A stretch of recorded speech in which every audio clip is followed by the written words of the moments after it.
आज के इस समारोह में मुख्य अतिथि के रूप में उत्तर प्रदेश का मार्गदर्शन प्रदान करने के लिए प्रदेश की राजधानी लखनऊ में पधारे देश के महामहिम उपराष्ट्रपति आदरणीय श्री जगदीप धनखड़ जी,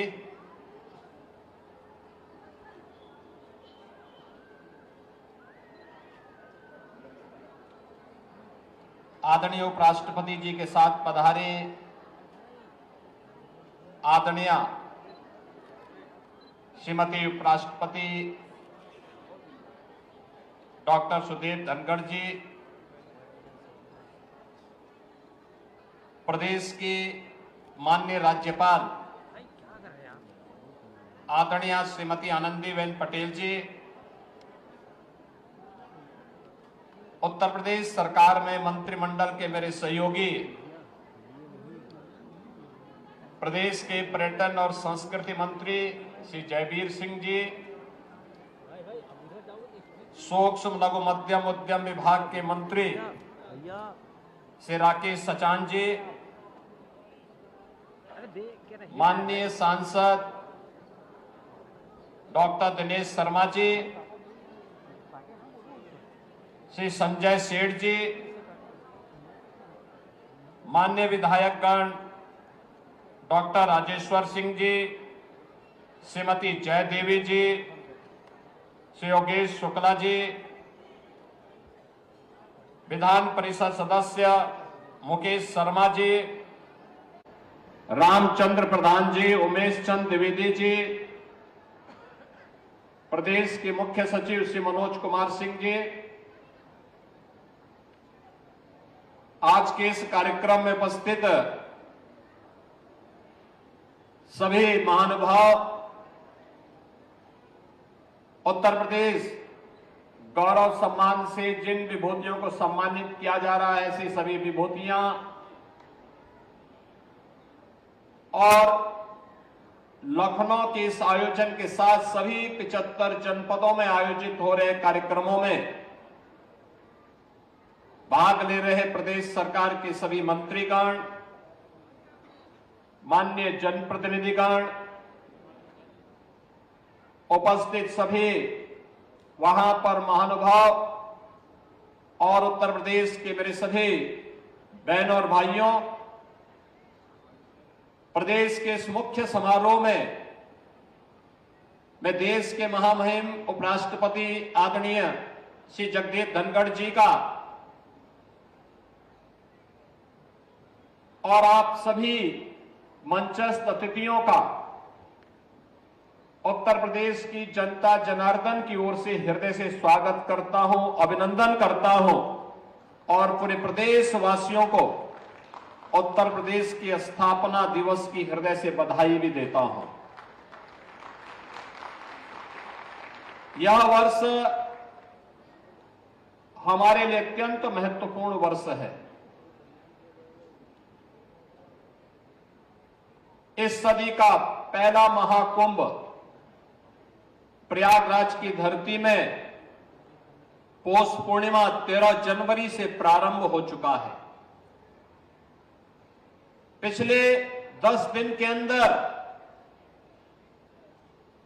देश और दुनिया से आए हुए 10 करोड़ से अधिक श्रद्धालु जनों ने पूज्य संतों के सानिध्य में मां गंगा, मां यमुना और मां सरस्वती के पावन त्रिवेणी के संगम में डुबकी लगा करके पुण्य के भागीदार बन करके महाकुंभ त्रिवेणी का एक ही संदेश पूरे देश के अंदर लेकर के गए हैं कि त्रिवेणी का संदेश एकता से अखंड रहेगा ये देश।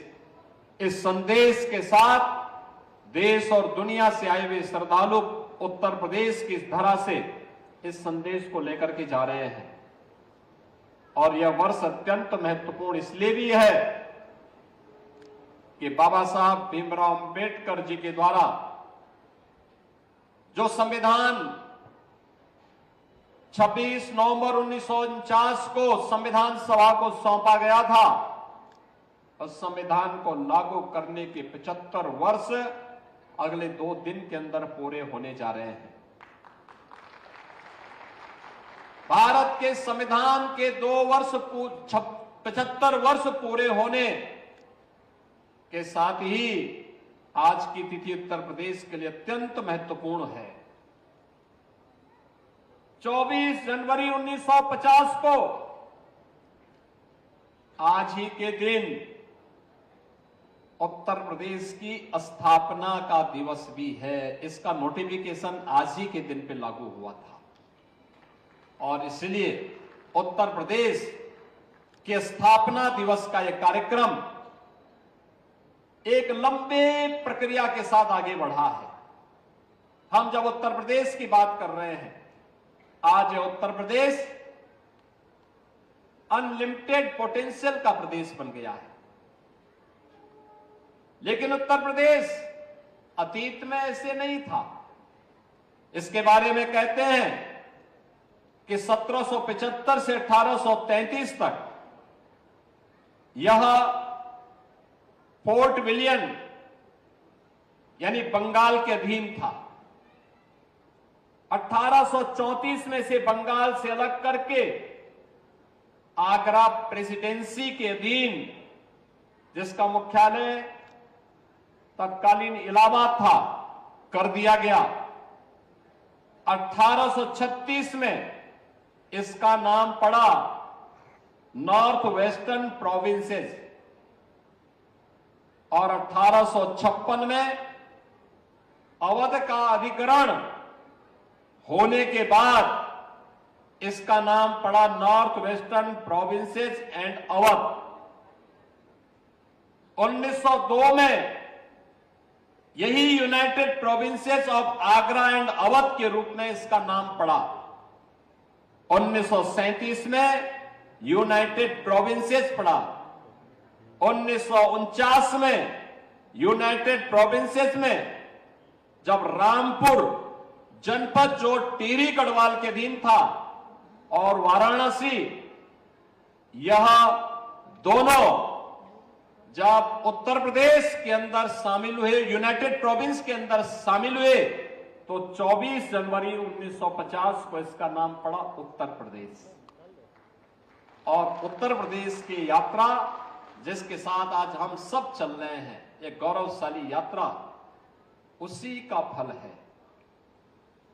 स्वतंत्र भारत में हमारी स्थापना का शुभारंभ होता है। आज का उत्तर प्रदेश इस रूप में हम सबको देखने को मिलता है और आदरणीय प्रधानमंत्री जी की प्रेरणा से 2018 में तत्कालीन राज्यपाल आदरणीय श्री राम नाईक जी की प्रेरणा और मार्गदर्शन में हम लोगों ने पहला उत्तर प्रदेश दिवस उत्तर प्रदेश के अंदर आयोजित किया और आज उत्तर प्रदेश का यह 7वां संस्करण आयोजित होने का और स्थापना के 75 वर्ष पूरा कर रहा है। इस अवसर पर उत्तर प्रदेश के आज के समारोह के मैं माननीय मुख्य अतिथि, अन्य सभी सम्मानित अतिथियों का हृदय से स्वागत करता हूं और उत्तर प्रदेश वासियों को इसकी हृदय से बधाई भी देता हूं। बहनों और भाइयों, पिछले 7 वर्ष के कालखंड के दौरान उत्तर प्रदेश ने अलग अलग दिवस के अंदर अलग अलग योजनाओं को यहां शुभारंभ किया। पहले स्थापना दिवस के अंदर ही उत्तर प्रदेश ने अपनी परंपरागत उद्यम को 1 डिस्ट्रिक्ट 1 प्रोडक्ट की योजना यहीं पे लागू की थी। दूसरे स्थापना दिवस में उत्तर प्रदेश ने विश्वकर्मा श्रम सम्मान की योजना लागू की थी। अलग अलग स्थापना दिवस के अंदर अलग अलग कार्यक्रम को आगे बढ़ाते हुए आज जब उत्तर प्रदेश के स्थापना दिवस के कार्यक्रम में महामहिम उपराष्ट्रपति जी का आगमन हुआ है, तो इस अवसर पर जब 75 वर्ष पूरे होने जा रहे हैं, हो चुके हैं उत्तर प्रदेश के, तो इस अवसर पर उत्तर प्रदेश की एक नई स्कीम को, युवा उद्यमी की स्कीम को आज हम उपराष्ट्रपति जी के कर कमलों से प्रारंभ करने जा रहे हैं, जो उत्तर प्रदेश के युवाओं को एक नए उद्यमी बना करके उत्तर प्रदेश को उद्यमी प्रदेश के रूप में स्थापित करने में मील का पत्थर साबित होगा। यह एक नए कार्यक्रम का शुभारंभ इस अवसर पर हम लोग करने जा रहे हैं। मुझे बताते हुए गौरव की अनुभूति हो रही है कि पिछले 8 वर्ष के अंदर आदरणीय प्रधानमंत्री जी के मार्गदर्शन और नेतृत्व में उत्तर प्रदेश ने अपनी विरासत का संरक्षण करते हुए, अपनी आध्यात्मिक विरासत को आगे बढ़ाते हुए देश के अंदर टूरिज्म के सबसे बेहतरीन डेस्टिनेशन के रूप में अपने आप को स्थापित किया है। कानून व्यवस्था की स्थिति को बेहतर करते हुए निवेश के एक बेहतरीन गंतव्य के रूप में अपने आप को स्थापित किया है। देश के फूड बास्केट के रूप में अपने आप को स्थापित किया है। सबसे अधिक एक्सप्रेसवेज, सबसे अधिक एयरपोर्ट्स, सबसे अधिक रेलवे के नेटवर्क को और सबसे अधिक मेट्रो सिटी को अपने राज्य में प्रारंभ करने और देश की पहली रैपिड रेल और देश के पहले वाटरवे को भी उत्तर प्रदेश के अंदर इस दौरान प्रारंभ करने का गौरव हमें प्राप्त हुआ है। और यही नहीं, सबसे अधिक चीनी उत्पादन वाले राज्य के साथ साथ सबसे अधिक चीनी के उद्योग को भी प्रारंभ करने वाला राज्य आज उत्तर प्रदेश है। आज उत्तर प्रदेश अपनी अर्थव्यवस्था को भारत की अर्थव्यवस्था के ग्रोथ इंजन के रूप में स्थापित करने वाले राज्य के रूप में आगे बढ़ा है। 2016-17 में जब हम लोग प्रदेश में सरकार हमारी बनी थी, तब उत्तर प्रदेश की अर्थव्यवस्था 12 लाख करोड़ रुपए की थी। आज उत्तर प्रदेश अब इस वित्तीय वर्ष के अंदर अपनी अर्थव्यवस्था का अवलोकन करेगा तो 27 लाख करोड़ रुपए से ऊपर की होगी। और अगले 4 वर्ष के अंदर आदरणीय प्रधानमंत्री जी के विजन के अंडर उत्तर प्रदेश $1 ट्रिलियन की इकोनॉमी के रूप में अपने आप को स्थापित करेगा। जीवन के प्रत्येक क्षेत्र में बिना भेदभाव के शासन की योजना को पहुंचाने का कार्य, गांव हो, गरीब हो, किसान हो, नौजवान हो, महिलाएं हो, प्रत्येक के विकास के लिए बनाई गई योजनाएं उत्तर प्रदेश ने अब तक अपने जितने भी जनजातीय बंधु थे, थारू है, कोल है, मुसहर है, बुक्सा है, सहरिया है, गौड़ है, चेरो है, इन सबको 100% सिचुएशन के लक्ष्य को प्राप्त करने में सफलता प्राप्त की। जिनके पास जमीन का पट्टा नहीं, उन्हें जमीन का पट्टा, जिनके पास आवास नहीं उनको आवास की सुविधा, जिनके पास आयुष्मान का कार्ड नहीं उन्हें आयुष्मान का कार्ड, जिनके पास राशन कार्ड नहीं उनको राशन कार्ड, जिनको पेंशन नहीं उनको पेंशन। ये सभी सुविधाएं उपलब्ध करवाने के बाद अब उत्तर प्रदेश एक नई दिशा में आगे बढ़ रहा है। और हमारा प्रयास है कि इस नए वित्तीय वर्ष में हम उसको लागू करें। वह है जो आदरणीय प्रधानमंत्री जी ने कहा है कि जीरो पॉवर्टी के लक्ष्य को प्राप्त करना। इसका सर्वे चल रहा है और हमारा प्रयास होगा कि अगले सत्र में जब उत्तर प्रदेश दिवस में हम लोग यहां पर एकत्र हो रहे होंगे, तब उत्तर प्रदेश में उस हर परिवार के पास जिसको अब तक अपने सिर को ढकने के लिए छत नहीं मिली है, उसको अपने सिर को ढकने के लिए छत प्राप्त होगी। जमीन जिनके पास नहीं, जमीन का पट्टा भी उसको प्राप्त हो चुका होगा, आयुष्मान का कार्ड प्राप्त हो चुका होगा, पेंशन की सुविधा का लाभ प्राप्त हो चुका होगा। कोई भेदभाव नहीं, न जाति का भेद, न क्षेत्र का भेद, न भाषा का भेद, किसी भी प्रकार के भेदभाव से ऊपर उठ करके हर गरीब को, हर वंचित को, हर दलित को, हर किसान को, हर नौजवान को, हर महिला को उसका हक मिले। इसी लक्ष्य को लेकर के मान के सर्वे के कार्यक्रम चल रहे हैं। बहुत शीघ्र इसे हमें लागू करने में सफलता प्राप्त होगी। आज मुझे प्रसन्नता है कि यहां पर उत्तर प्रदेश से जुड़े हुए 6 ऐसी विभूतियों को भी आज महामहिम उपराष्ट्रपति जी के कर कमलों से उत्तर प्रदेश गौरव का सम्मान प्राप्त होने वाला है, जिन्होंने अपने अपने क्षेत्र में कुछ विशिष्ट योगदान देकर के उत्तर प्रदेश और देश को एक नई पहचान दी है। इनमें श्री कृष्णकांत शुक्ला हैं, ये भौतिक विज्ञानी भी हैं, संगीतकार भी हैं, कवि और पारिस्थितिकी विज्ञानी भी हैं। ये वाराणसी के निवासी हैं। इनको यहां पर कुछ ही देर में महामहिम उपराष्ट्रपति जी के कर कमलों से उत्तर प्रदेश का गौरव सम्मान प्राप्त होने वाला है। श्री हिमांशु गुप्ता है, उद्यमी भी हैं और पर्यावरणविद भी हैं। इन्होंने एक भारतीय के रूप में, अमेरिकी ऊर्जा नीति विशेषज्ञ के रूप में, इंजीनियर और उद्यमी के रूप में, क्लाइमेट ईआई के सह संस्थापक और मुख्य कार्यकारी अधिकारी के रूप में इन्होंने अपना स्थान बनाया है। 2022 के टाइम पत्रिका के महान नवाचारों में इनको भी मान्यता मिली है। यह भी उत्तर प्रदेश के निवासी हैं, वृंदावन के निवासी हैं। इन्हें भी आज इस मंच पर उत्तर प्रदेश दिवस के अवसर पर उत्तर प्रदेश गौरव का सम्मान प्राप्त होने वाला है।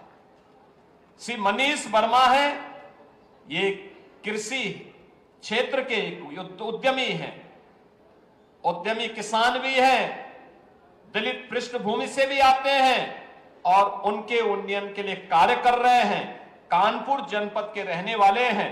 इन्होंने मत्स्य उत्पादन, खाद्य प्रसंस्करण, वाटर पार्क आदि के माध्यम से इन्होंने अपनी एक पहचान दी है और हजारों लोगों को आगे बढ़ने की प्रेरणा प्रदान की है। उन्हें भी आज यहां पर उत्तर प्रदेश गौरव का सम्मान प्राप्त होने वाला है। सुश्री कृष्णा यादव, ये महिला उद्यमी है, बुलंदशहर की रहने वाली हैं।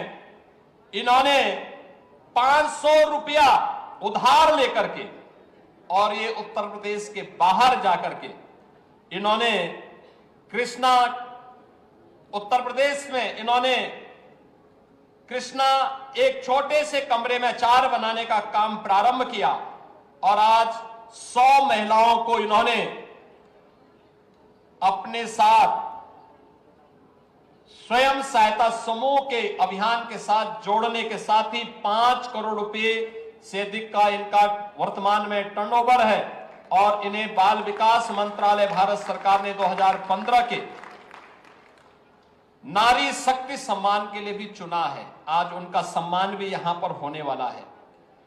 कर्नल सुभाष देसवाल, ये बुलंदशहर के ही निवासी हैं, कृषि और उद्यम के क्षेत्र में इन्होंने कार्य किया है। इन्होंने प्राकृतिक खेती के माध्यम से इन्होंने कैप्टन देसवाल ने 21 वर्ष तक भारतीय सेना की सेवा की है। 2002 में खेती करना प्रारंभ किया है और इन्होंने भारत के अंदर गाजर की खेती के उत्पादन के लिए, स्टोरेज के लिए, कृषि विपणन के लिए कई इनोवेशन किए हैं। सनशाइन वेजिटेबल प्राइवेट लिमिटेड के नाम पर आज अंग्रेजी गाजर की बड़ी उत्पादक कंपनियों में से इन्होंने अपने आप को स्थापित किया है। आज इन्हें भी यहां पर इस मंच पर सम्मानित किया जा रहा है। और डॉक्टर जय सिंह हैं, ये बहराइच के निवासी हैं। इन्होंने औद्यानिक फसलों के लिए, केला उत्पादन के लिए कैसे अधिक टेम्परेचर में भी केले की खेती हो सकती है, इन्होंने बहराइच के अंदर उस तकनीक का उपयोग करते हुए वहां पर सफलता प्राप्त की है। आज इन्हें भी इस सम्मान से महामहिम उपराष्ट्रपति जी के कर कमलों से आज यहां ये सम्मान प्राप्त होने वाला है। इसके साथ ही उत्तर प्रदेश का युवा उद्यमी अभियान प्रारंभ भी आदरणीय उपराष्ट्रपति जी के कर कमलों से प्रारंभ होने वाला है, जिसमें हम लोगों ने लक्ष्य रखा है कि प्रतिवर्ष 1 लाख युवाओं को हम इस योजना के साथ आच्छादित करेंगे। 21 से 40 वर्ष की आयु के युवा को इस सुविधा का लाभ मिलेगा। इस योजना में खासतौर पर जो व्यवस्था दी गई है कि जिन भी युवाओं को हम इसके साथ जोड़ेंगे, उन युवाओं के लिए आवश्यक होगा कि उत्तर प्रदेश में ऐसे युवाओं को हम इसमें किसके साथ जोड़ेंगे जो युवा विभिन्न क्षेत्रों में एमएसएमई विभाग के द्वारा कौशल विकास, खादी ग्रामोद्योग, स्टार्टअप मिशन, तकनीकी और प्राविधिक शिक्षा द्वारा विभिन्न योजनाओं के अंतर्गत कोई उद्यम स्थापित करते हैं तो पहले चरण में 5 लाख रुपए का ऋण उन्हें ब्याज मुक्त मिलेगा। मार्जिन मनी भी यहां पर सरकार के द्वारा उन्हें उपलब्ध करवाई जाएगी और 10% तक मार्जिन मनी सरकार उन्हें उपलब्ध कराएगी। दूसरे चरण में हम इस राशि को 10 लाख करने जा रहे हैं। उत्तर प्रदेश के युवाओं के लिए जो एमएसएमई का सबसे बड़ा आधार रखता है, उस उत्तर प्रदेश में जहां पे 2 करोड़ से अधिक लोग एमएसएमई के माध्यम से रोजगार प्राप्त करते हैं, उस उत्तर प्रदेश में अगले 10 वर्ष में 10 लाख ऐसे उद्यमी तैयार करना जो इस फील्ड के माध्यम से युवाओं के लिए एक नया प्लेटफॉर्म उपलब्ध कराएंगे। आज आदरणीय उपराष्ट्रपति जी के कर कमलों से इस योजना का भी शुभारंभ होने जा रहा है। योजना के प्रति अब तक जो आकर्षण देखने को मिला है, महामहिम उपराष्ट्रपति जी के संज्ञान में मैं लाना चाहूंगा कि अब तक 27,500 आवेदन इस योजना के अंतर्गत उपलब्ध हो चुके हैं और इसके लिए 6,800 से अधिक युवाओं को 2.5 करोड़ से यानी 250 करोड़ 254 करोड़ से अधिक का ऋण भी अब तक स्वीकृत फाइनल स्टेज में हो चुका है। जैसे आप लॉन्च करेंगे ये 254 करोड़ रुपए का लोन उन युवा उद्यमियों के खाते में अपने आप पहुंच जाएगा। जैसे आपके कर कमलों से योजना शुभारंभ होगी, उन युवाओं के हाथों में इतना पैसा आज पहुंच जाएगा और इसमें 5 ऐसे युवा उद्यमों को आपका आशीर्वाद इस मंच से भी प्राप्त होगा। इस दिशा कार्यक्रम आज यहां पर प्रारंभ किया जा रहा है। आज के इस अवसर पर जब उत्तर प्रदेश दिवस के अवसर पर अनेक प्रकार के कार्यक्रम यहां प्रारंभ किए जा रहे हैं, मैं आज के समारोह में आदरणीय उपराष्ट्रपति जी का, आदरणीय डॉक्टर सुदेश धनखड़ जी का, आदरणीय राज्यपाल जी का और अन्य सभी सम्मानित अतिथियों का स्वागत करता हूं। उत्तर प्रदेश गौरव से सम्मानित होने वाली विभूतियों का हृदय से अभिनंदन करता हूं और पूरे प्रदेश के अंदर 75 जनपदों में युवा उद्यमी का एक कार्यक्रम आदरणीय उपराष्ट्रपति जी के आशीर्वाद के उपरांत वहां पे भी प्रारंभ होगा। जहां भी लाइव एक कार्यक्रम चल रहा है, उन सभी जनपदों के उन सभी युवाओं को और पूरे प्रदेशवासियों को उत्तर प्रदेश स्थापना दिवस और युवा उद्यमी अभियान को प्रारंभ करने के अवसर पर मैं हृदय से अपनी शुभकामना देते हुए अपनी वाणी को विराम देता हूं। धन्यवाद। जय हिंद।